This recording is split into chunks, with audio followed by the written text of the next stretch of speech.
Good evening दोस्तों। तो कैसे हैं आप लोग। आज मैं फाइनली आप लोगों के लिए क्लास 10 का इतिहास का यूरोप में राष्ट्रवाद का ऑब्जेक्टिव 10 गो ऑब्जेक्टिव क्वेश्चन को लेंगे। इसके बाद इसमें 50 ऑब्जेक्टिव क्वेश्चनों को हम दिखाएंगे, लेकिन अभी 10 क्वेश्चन को लिए हैं। वीडियो लंबा हो जाएगा, इसलिए छोटा छोटा करके हम लिए हैं। तो चलिए आज हम अपना वीडियो को स्टार्ट करते हैं। तब तक से मेरे चैनल को लाइक कर दीजिए, सब्सक्राइब कर दीजिए। आपका क्या लगता है यार, कुछ नहीं लाइक और सब्सक्राइब करने में और आपका 10 का एग्ज़ाम का पूरा तैयारी कराने का जिम्मा हम ले चुके हैं। तो चलिए हम क्वेश्चन को पढ़ते हैं देर न करके। जर्मन राइन राज्य का निर्माण किसने किया था? जर्मन राइन राज्य का निर्माण किसने किया था? लुई 18वां, नेपोलियन बोनापार्ट या नेपोलियन थर्ड, बिस्मार्क? सोच के बताइए, आपके पास भी समय है। लुई 18वां था कि नेपोलियन बोनापार्ट था कि नेपोलियन थर्ड कि बिस्मार्क? सोच लिए, ठीक है। तो चलिए इसका आंसर जो होगा नेपोलियन बोनापार्ट। आप कॉपी कलम निकाल के बैठिए, ठीक है ना, कि आप कितना क्वेश्चन को अच्छा से सॉल्व कर रहे हैं। आप लोग भी 10 में 10 लाइए कम से कम। चलिए तो नेक्स्ट क्वेश्चन दिया है कि यूरोप में राष्ट्रवाद की पहली स्पष्ट अभिव्यक्ति कब हुई? जी हाँ, यूरोप में राष्ट्रवाद की पहली स्पष्ट अभिव्यक्ति कब हुई? 1789 की फ्रांसीसी क्रांति के साथ कि 1830 की फ्रांसीसी क्रांति के साथ कि 1848 की फ्रांसीसी क्रांति के साथ कि इनमें से कोई नहीं? 5 सेकंड का आपके पास समय है। चलिए तो जो इसका आंसर होगा, सोच लिए, 1789 की फ्रांसीसी क्रांति के साथ, ये आपका आंसर होगा, ऑप्शन नंबर ए। चलिए नेक्स्ट क्वेश्चन, यूरोप का मरीज किसे कहा जाता है? सबसे मोस्ट इम्पोर्टेंट क्वेश्चन कि यूरोप का मरीज किसे कहा जाता है? प्रसा को, ऑस्ट्रिया को कि तुर्की को कि ब्रिटेन को? 4 ऑप्शन है आपके पास। आपके पास 5 सेकंड का समय है, सोच लीजिए, सोच के बताइए। आप ट्रिक मारते रहिए कितना क्वेश्चन को आप सॉल्व कर चुके हैं, ठीक है। तो इसका जो आंसर होगा, सोच लिए। चलिए तो इसका जो आंसर होगा आपका तुर्की को, ऑप्शन नंबर सी, ठीक है। अब हम चलते हैं नेक्स्ट क्वेश्चन। चौथा नंबर क्वेश्चन आपके सामने है, मेटरनिक का पतन किस वर्ष हुआ? मेटरनिक का पतन किस वर्ष हुआ? ए ऑप्शन नंबर में मार्च 1848 ईस्वी में, बी ऑप्शन में अप्रैल 1848 ईस्वी में, सी ऑप्शन में मई 1848 ईस्वी में और डी ऑप्शन जून 1848 ईस्वी में। तो आप सोच के बताइए, 5 सेकंड आपके पास है, सोचिए।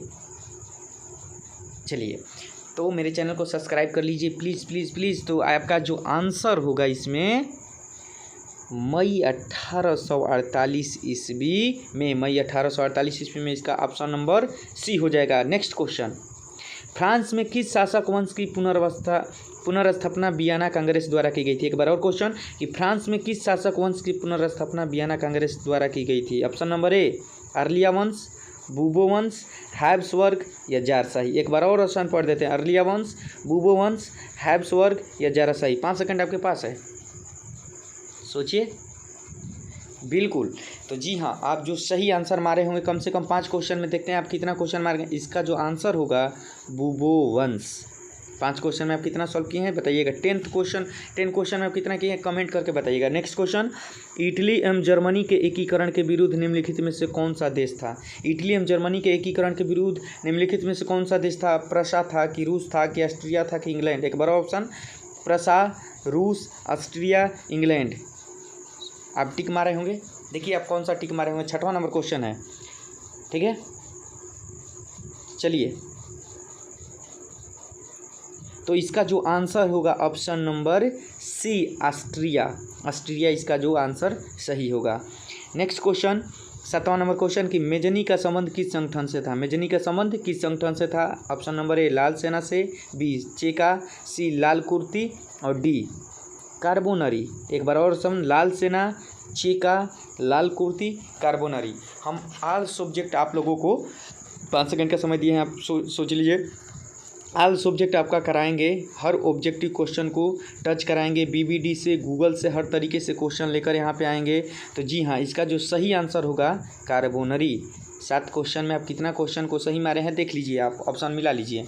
8वां नंबर क्वेश्चन आपके साथ है, जालवेरिन एक संस्था थी। जालवेरिन एक संस्था थी। ऑप्शन नंबर ए व्यापारियों की, बी क्रांतिकारियों की, सी बुद्धिजीवियों की और डी सामंतों की? एक बार और ऑप्शन, व्यापारियों की, क्रांतिकारियों की, बुद्धिजीवियों की कि सामंतों की? आपके पास 5 सेकंड का समय हम बार बार दे रहे हैं कि आप थोड़ा सा सोच के इस पर टिक मारते रहिए। आप कॉपी कलम लेकर 10 में 10 क्वेश्चन को सही कर रहे हैं कि कितना कर रहे हैं आप खुद लगा सकते हैं। तो चलिए आपका टाइम ख़त्म। आपका जो आंसर होगा ऑप्शन नंबर ए व्यापारियों की। ठीक है, मिला लीजिए 8 में 8 नंबर हमारे हैं। चलिए 9th नंबर क्वेश्चन आपके साथ है।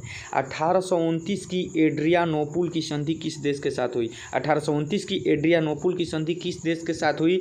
Option number A Hungary, B तुर्की, सी यूनान और डी पोलैंड। एक बार और ऑप्शन नंबर, हंगरी, तुर्की, यूनान, पोलैंड। तो जो आपका ऑप्शन नंबर होगा 5 सेकंड का आपके पास समय है, सोच लीजिए, मारिए। हर सब्जेक्ट का कराएंगे आपके पास एकदम आराम से, हर दिन 20 क्वेश्चन 10 क्वेश्चन।